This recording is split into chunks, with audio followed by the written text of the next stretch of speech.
आपको यूपी के मुख्यमंत्री योगी आदित्यनाथ का यह बयान याद है? वो समाजवादी पार्टी के द्वारा पोषित माफिया है और उसकी कमर को तोड़ने का काम हमारी सरकार ने किया है।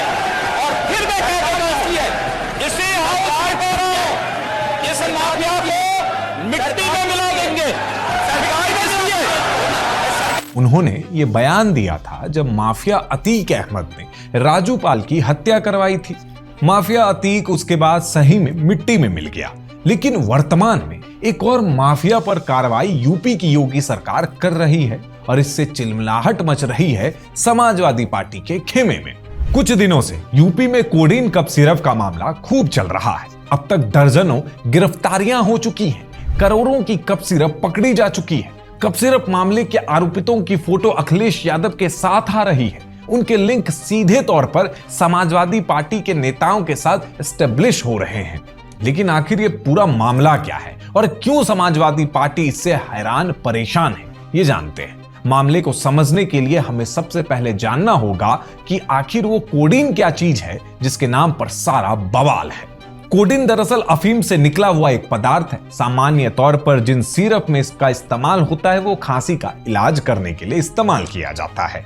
लेकिन कहते हैं कि कोई भी चीज ज्यादा इस्तेमाल करने के बाद विष बन जाता है। वही हाल कोडीन के साथ है। यदि इसको अधिक मात्रा में ले लिया जाए तो दिमाग को सुन्न कर देता है। लंबे समय तक इस्तेमाल करने पर हीरोइन या अफीम जैसे ही लत पैदा करने की क्षमता रखता है। बीते कुछ वर्षों में तेजी के साथ सॉफ्ट ड्रग के तौर पर इसका इस्तेमाल लोगों ने करना शुरू किया है और ये दवाई के तौर पर बिकती है तो मिलती भी आसानी से है।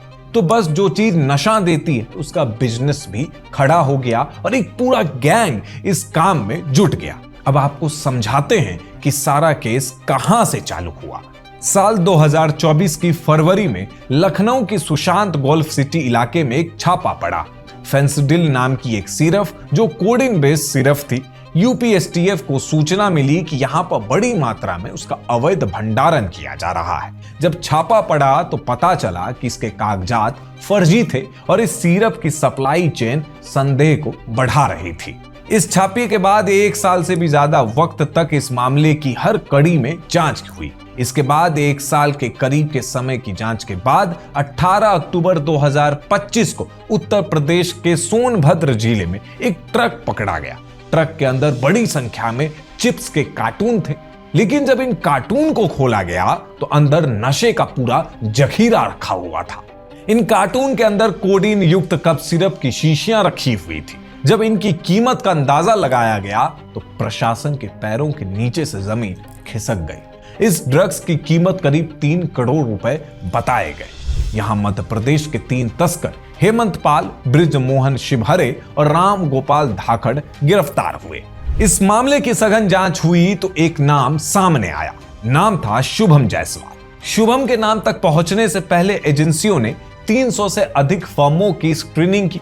उनमें से 133 ऐसे फर्म्स के नाम शॉर्टलिस्ट किए गए जो सामूहिक तौर से इस नशे के धंधे में या तो सीधे तौर पे शामिल थे या डायवर्जन में मदद कर रहे थे।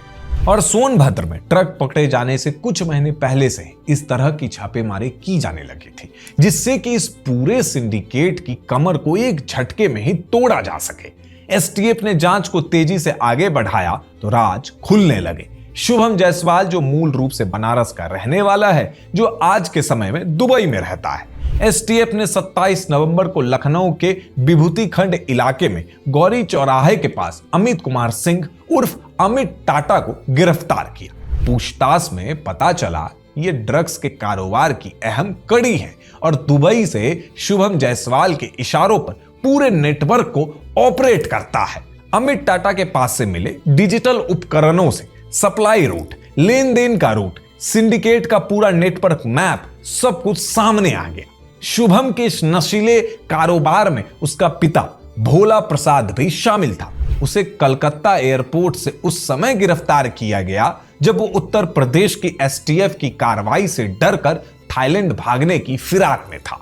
इसके बाद एसटीएफ और उत्तर प्रदेश के औषधि विभाग को मुख्यमंत्री ने आदेश दिया कि इस पूरे नेटवर्क पर कानून का बुलडोजर तेज किया जाए। सामने आया कि इस गैंग ने कुछ बड़ी दवा निर्माता कंपनियों जैसे कि लेवरॉट, 3DB हेल्थ केयर और एबॉट की सप्लाई चेन का इस्तेमाल किया है।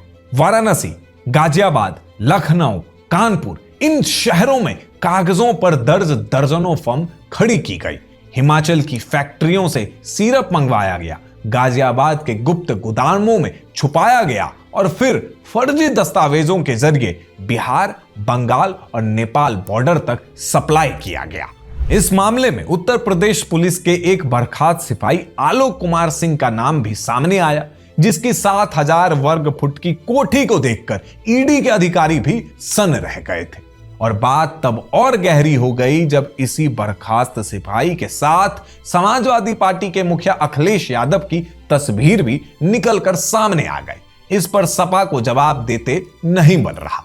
और सिर्फ इतना ही नहीं, बल्कि जिस शुभम जायसवाल को इस पूरे सिंडिकेट का किंग पिन बताया जा रहा है, उसकी फर्म के जीएसटी और ड्रग लाइसेंस में जो नंबर यूज हुआ वो भी एक सपा के लोहिया वाहिनी के राष्ट्रीय सचिव रवि यादव के भाई मिलिंद यादव का नंबर है।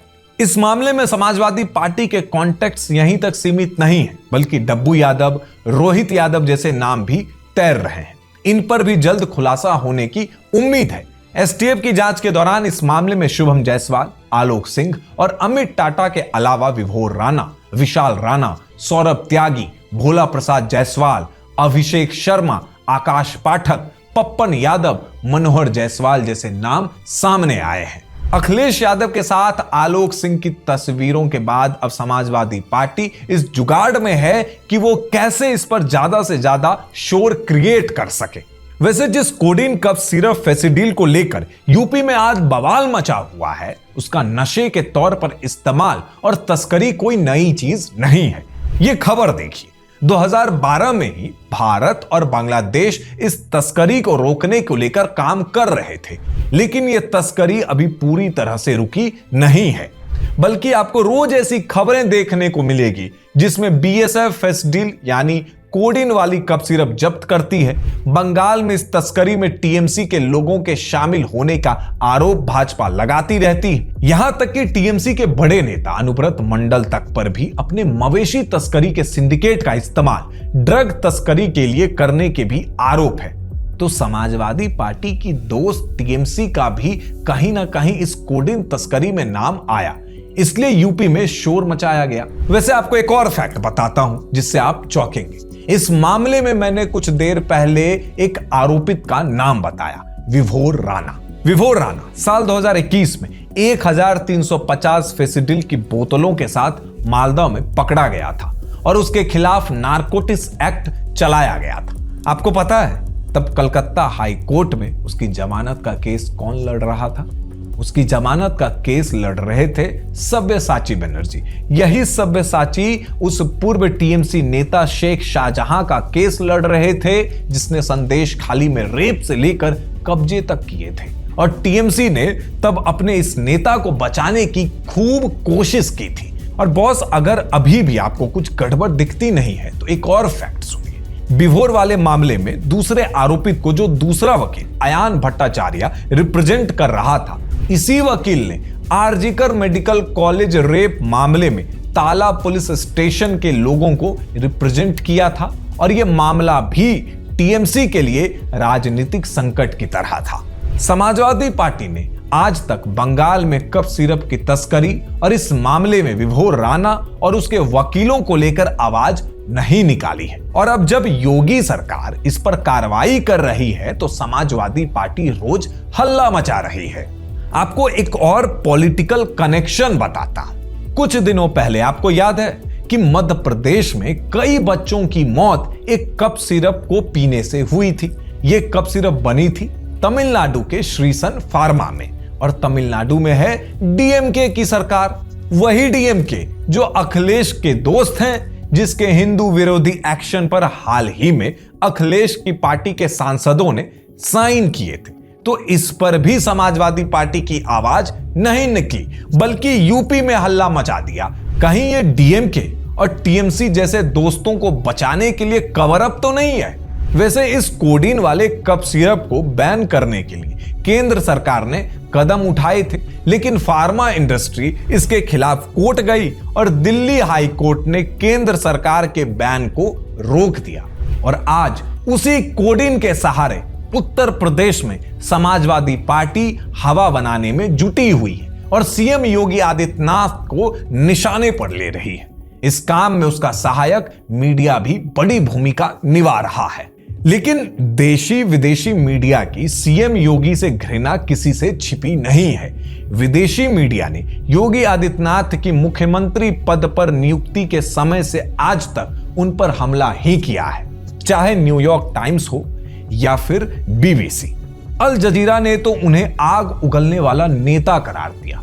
हिंदू युवा वाहिनी की आलोचना से लेकर फ्रीडम हाउस और अमेरिकी रिपोर्ट्स तक योगी आदित्यनाथ की हिंदूवादी छवि को लगातार देशी विदेशी मीडिया ने चुनौती दी है।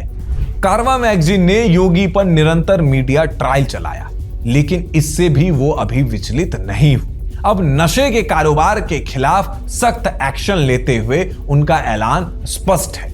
ड्रग माफियों को मिट्टी में मिला देंगे, जो निश्चित रूप से ऐसे हमलों को और बढ़ाएगा, मगर उनकी दृढ़ता अटूट बनी हुई है।